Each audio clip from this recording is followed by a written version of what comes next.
Everyone, welcome back to my YouTube channel Saini learning classes. मैं हूं आपके एजुकेटर नेहा सैनी। आज मैं आपके साथ डिस्कस करने वाली हूं कि किस तरह से हम पहले से ही अगार प्लेट्स को प्रिपेयर करके रख सकते हैं।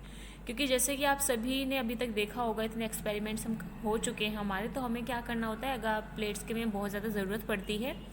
या फिर आप जो भी न्यूट्रेंट मीडिया यूज़ कर रहे हैं, जो भी मीडिया यूज़ कर रहे हैं फॉल कल्चरिंग, तो उसके लिए हमें पहले से प्लेट्स को प्रिपेयर करके रखेंगे तो हमारा एक्सपेरिमेंट जो होगा वो बहुत जल्दी से हो जाएगा और हम इजीली उसको कर भी पाएंगे टाइम से। तो उसके लिए मैं आज आपको सिखाने वाली हूँ किस तरह से हम अगार प्लेट्स की प्रिपरेशन करते हैं।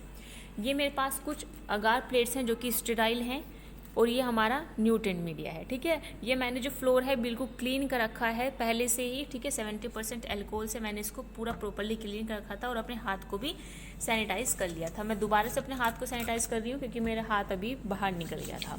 ठीक है, तो प्रॉपरली हम अपने हाथ को सैनिटाइज करेंगे और जो ये है हमारी जो प्लेट्स हैं इनको ओपन करके रख लेंगे। ये मैंने अभी प्लेट्स निकाली हैं अपनी, अब इनको हम ओपन करके रख लेते हैं और ये जितना भी कूड़ा है वो हम साइड में रखते जाएंगे। अब मैं आपको इन 3 प्लेट्स की प्रिपरेशन दिखाने वाली हूँ कि किस तरह से हम अपनी जो प्लेट्स हैं, अगार प्लेट्स हैं, उनको प्रिपेयर करते हैं। ठीक है, तो उसके लिए हमें सबसे पहले नीड होगी हमारे बर्नर की। तो मैं बर्नर को ऑन कर लेती हूँ।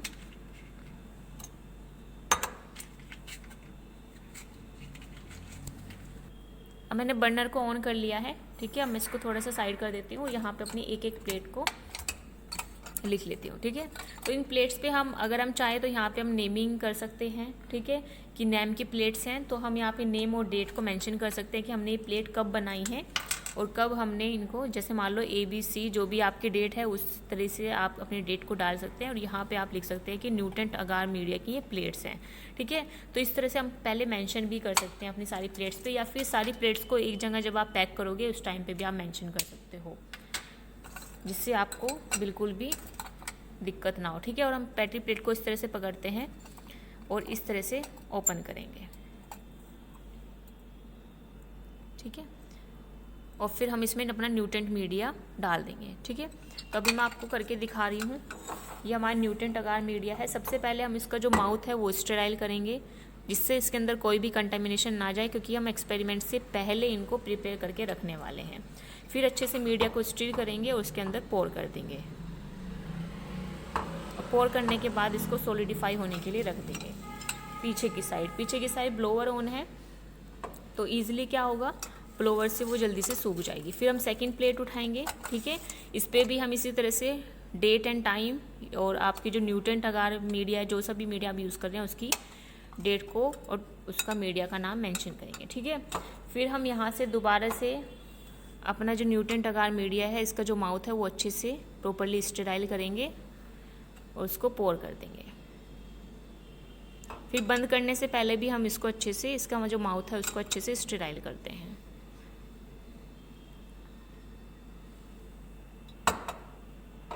उसको पीछे की तरफ शिफ्ट कर देंगे। अब ऐसे ही मैं थर्ड प्लेट में भी पोर करने वाली हूँ। ध्यान दें कि आपके जो ये माउथ है इस पर कॉटन ना चिपके, और इस पर भी हम इसी तरह से पोर कर देंगे। और फिर इसका जो माउथ है उसको स्टेराइल करके हम रख देंगे। अब ये जो प्लेट है इनको हम कुछ टाइम के लिए इसी तरह से यहाँ पे छोड़ देंगे। जब ये सॉलिडिफाई हो जाएगा इसके बाद हम इसको ट्रांसफ़र कर देंगे रेफ्रिजरेटर के अंदर।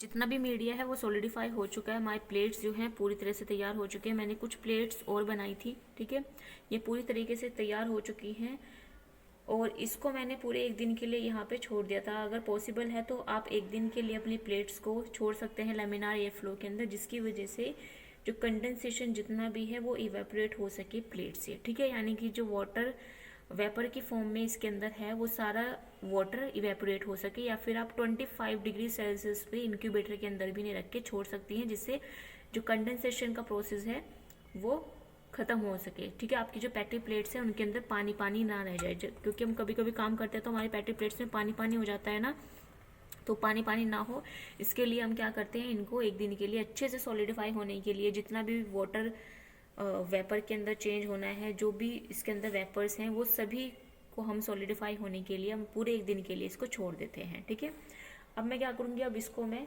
प्लास्टिक, एक मास्क आता है, ठीक है, प्लास्टिक बैग के अंदर रख करके उसको मैं ट्रांसफ़र कर दूंगी अब रेफ्रिजरेटर के अंदर। ठीक है, तो अब हम रेफ्रिजरेटर के अंदर इन सभी प्लेट्स को ट्रांसफ़र कर देंगे। और रेफ्रिजरेटर के अंदर रखने से पहले आप सभी को ये ध्यान रखना है कि जो प्लेट्स हैं आप इतने टेम्परेचर पे रखें फ्रिज के अंदर कि वो फ्रीज ना हो जाए, फ्रीज़र में नहीं रखनी है। ठीक है, फ्रिज, नॉर्मल फ्रिज जो है रेफ्रिजरेटर, उसके अंदर हम 2 to 4 या फिर 4 to 8 डिग्री सेल्सियस पे हम उसको रख सकते हैं, जो नॉर्मली हमारा जो टेम्परेचर है लैब के अंदर वर्क करता है उसके अंदर। उसमें फ्रीजर में कभी नहीं रखना है, वरना जो आपकी प्लेट्स हैं वो फ्रीज हो जाएंगी। और जब भी आप अपनी प्लेट्स को पैक करें उस पॉलीथीन रैप के अंदर, तो उसके अंदर एक मास्किंग टेप लगा करके अच्छे से उसको रैप करके रखना है। ठीक है, और इन पे आपको लेबलिंग भी करनी है। तो लेबलिंग के लिए आप क्या करोगे, एक पहले प्लेट लेबल कर लो और फिर उसे इस तरह से, ठीक है, ये सभी क्या है, एक मार्कर से आप इस तरह से उनको मार्क कर दो, जिससे आपको पता चलेगी ये सभी एक एक्सपेरिमेंट की प्लेट्स हैं या एक ही मीडिया की प्लेट्स हैं, जो कि मैंने एक एक्सपेरिमेंट के लिए बनाई हैं, या एक मीडिया की प्लेट्स मैंने किसी भी पर्पज़ के लिए बनाई है। वो पर्पज़ आप यहाँ पे लिख सकते हैं, डेट लिख सकते हैं, किस टाइम के लिए, किस टाइम पे हमने बनाई थी, क्योंकि 4 to 6 वीक्स तक ही आपकी जो प्लेट है वो रह सकती हैं। ठीक है, so that's all for today. मिलते हैं अब नेक्स्ट सेशन में। Bye bye everyone, thanks for joining.